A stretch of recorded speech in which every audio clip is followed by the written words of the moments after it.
అంబేద్కర్ గారు రాసిన రాజ్యాంగాన్ని పక్కన పెట్టి ఆయన ఎర్ర బుక్కును ఈ రాష్ట్రంలో ఫోర్సులోకి తీసుకుని రావటం జరిగింది. అందులో భాగంగానే దయచేసి అయ్యా లోకేష్ బాబు గారు, మీరు ఎర్ర బుక్కును పక్కన పెట్టి రాజ్యాంగాన్ని చదువుకుంటే నీకు ప్రజాస్వామ్యం అర్థమవుతుంది. ప్రజాస్వామ్యం అంటేనే పాలక పక్షం ఉంటది, ప్రతిపక్షం ఉంటది. ప్రతిపక్షం అంటేనే ప్రశ్నించే హక్కు ఉంటది. అలాంటి ప్రశ్నించే హక్కును ఉక్కుపాదంతో ఈ రాష్ట్రంలో అణచివేస్తున్నారు. మీరు దయచేసి ఇప్పటికైనా మీరు చేస్తున్న ఆకృత్యాలను, మీరు చేస్తున్న ఆటవిక పాలనను మేము మా పేపర్లలో రాస్తేనో, లేదా మా టీవీలలో మాట్లాడితేనో, లేదా సోషల్ మీడియాలో ఏదైనా పోస్టులు పెడితే ఇమ్మీడియట్ గా కేసులు కట్టి మమ్మల్ని రాష్ట్రం అంతటా కూడా జైళ్లకు పంపే కార్యక్రమం మీరు మొదట ముఖ్యమంత్రి అయిన రోజు నుంచి ఇప్పటి వరకు కొనసాగిస్తూనే ఉన్నారు. దయచేసి మేము కూడా మా పార్టీ లీడర్లను, మా మాజీ ముఖ్యమంత్రి వైఎస్ జగన్మోహన్ రెడ్డి గారిని మొదలుకొని మా ఎమ్మెల్యేలను, మా మాజీ ఎంపీలను, మినిస్టర్లను,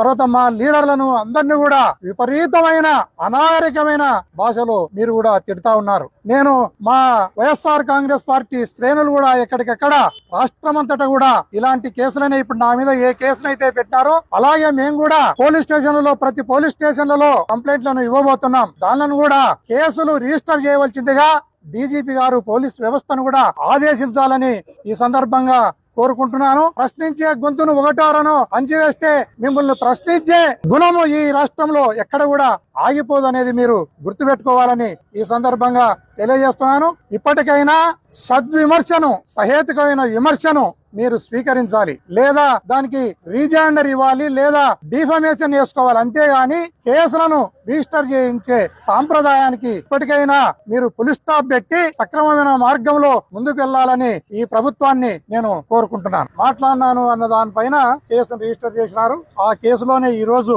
41 నోటీసును ఇవ్వటం జరిగింది.